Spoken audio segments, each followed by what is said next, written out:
Bienvenue dans cette vidéo dédiée à la maîtrise de soi, l'une des compétences les plus puissantes et transformatrices du développement personnel. Que vous soyez à la recherche d'une plus grande sérénité, d'une meilleure gestion de vos émotions ou d'une plus grande discipline, la maîtrise de soi est un atout fondamental dans tous les aspects de la vie. Aujourd'hui, nous allons explorer ce concept à travers des philosophies anciennes, des stratégies modernes et des chiffres concrets qui démontrent l'impact de cette compétence. Chapitre 1. Comprendre la maîtrise de soi. La maîtrise de soi, c'est cette capacité à garder son calme, même dans les moments les plus difficiles. Il s'agit de la capacité à contrôler ses impulsions, ses émotions et ses comportements pour atteindre des objectifs à long terme. Comme le disait le philosophe stoïcien Épictète, ce n'est pas ce qui nous arrive, mais la manière dont nous réagissons à ce qui nous arrive qui compte. La maîtrise de soi, c'est aussi savoir différer la gratification immédiate pour atteindre un objectif plus grand. Cette idée est particulièrement bien illustrée par l'étude de Walter Mischel, psychologue à l'université de Stanford, connue sous le nom de l'expérience du marshmallow.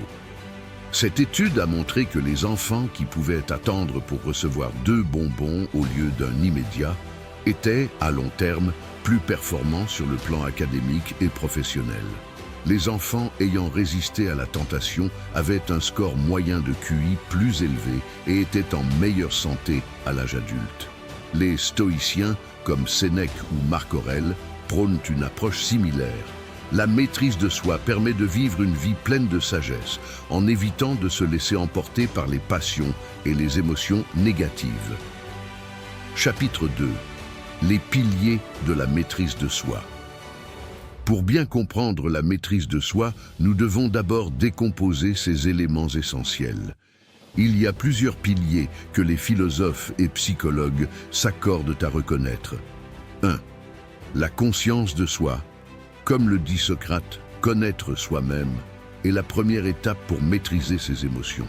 Être conscient de ses impulsions, de ses pensées et de ses réactions est la clé pour pouvoir les gérer de manière efficace.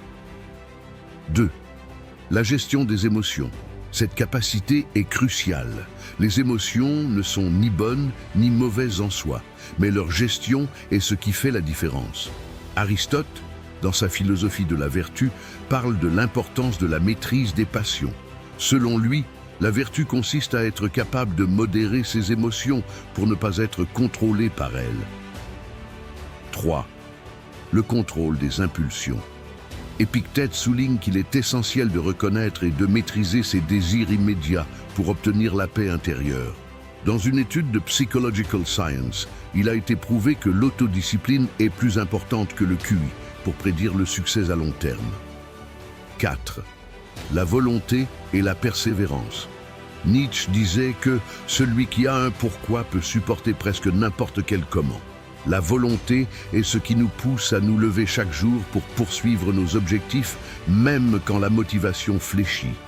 Des études récentes montrent que la persévérance, ou la capacité à rester concentré sur un but malgré les obstacles, est un facteur clé de succès. Selon une étude menée à l'université de Harvard, les individus les plus persévérants réussissent souvent mieux dans leurs études et leur carrière, indépendamment de leur intelligence. Chapitre 3. Les techniques pour développer la maîtrise de soi. Maintenant que nous avons compris ce qu'est la maîtrise de soi, voyons comment la développer au quotidien. Voici quelques techniques soutenues par la psychologie moderne et les philosophies anciennes. 1. La pratique de la pleine conscience, mindfulness. Cette pratique est tirée des traditions bouddhistes, mais elle a été largement étudiée et adoptée dans la psychologie moderne. La pleine conscience permet de mieux observer nos émotions et de ne pas réagir impulsivement. Des études ont prouvé que la pleine conscience réduit le stress, améliore la concentration et aide à gérer les émotions. 2. La méditation. La méditation est un outil puissant pour entraîner notre esprit à être plus calme et plus concentré. Jon Kabat-Zinn, créateur de la réduction du stress par la pleine conscience, MBSR, a démontré que la méditation quotidienne améliore la régulation émotionnelle et augmente la tolérance au stress. 3. Fixer des objectifs clairs et mesurables. Des recherches menées par Locke et Latham montrent que les objectifs spécifiques et mesurables augmentent les performances de 20 à 25%. Lorsque nous avons un objectif précis en tête, il est plus facile de résister à la tentation et de rester discipliné. 4. Le principe de la gratification différée. Comme le montre l'étude du marshmallow, retarder la gratification immédiate est une compétence clé pour atteindre des objectifs à long terme. Plus vous êtes capable de vous concentrer sur un but à long terme, plus vous serez capable de maîtriser vos impulsions. 5. L'autodiscipline dans les petites choses. Prenez l'exemple de la gestion de votre alimentation, de votre sommeil ou de votre emploi du temps. Chaque petite habitude disciplinée renforce votre capacité à faire des choix réfléchis. Platon disait que l'esprit devient ce qu'il contemple. Si vous vous concentrez sur des habitudes positives, vous renforcerez naturellement votre maîtrise de soi. Chapitre 4. Les obstacles à la maîtrise de soi.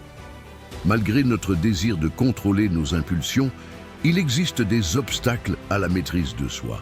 Notre environnement, la pression sociale et même des facteurs biologiques jouent un rôle. Le cerveau humain est programmé pour rechercher la récompense immédiate, ce qui peut rendre difficile le contrôle de soi. Des études en neuropsychologie ont montré que la dopamine, un neurotransmetteur lié à la récompense, joue un rôle clé dans nos comportements impulsifs. Lorsque nous obtenons une récompense immédiate, notre cerveau libère de la dopamine, nous incitant à répéter ce comportement. C'est là que la maîtrise de soi entre en jeu. Plus nous développons notre capacité à repousser la gratification immédiate, plus nous renforçons nos circuits cérébraux responsables du contrôle de soi. De plus, l'anxiété et le stress peuvent nuire à notre capacité à contrôler nos émotions. Cependant, avec la pratique de la pleine conscience et des techniques de relaxation, il est possible de diminuer ces effets. En conclusion, la maîtrise de soi est un art, une discipline, mais surtout une compétence qui se développe jour après jour. Comme le disait Aristote, nous sommes ce que nous faisons de manière répétée. L'excellence, alors, n'est pas un acte, mais une habitude. La pratique régulière des techniques que nous avons abordées aujourd'hui vous permettra non seulement de mieux contrôler vos émotions et vos actions, mais aussi de vous rapprocher de la meilleure version de vous-même. Merci d'avoir regardé cette vidéo. N'oubliez pas de vous abonner pour plus de conseils sur le développement personnel. À très bientôt sur Croissantia pour un nouveau voyage vers votre épanouissement.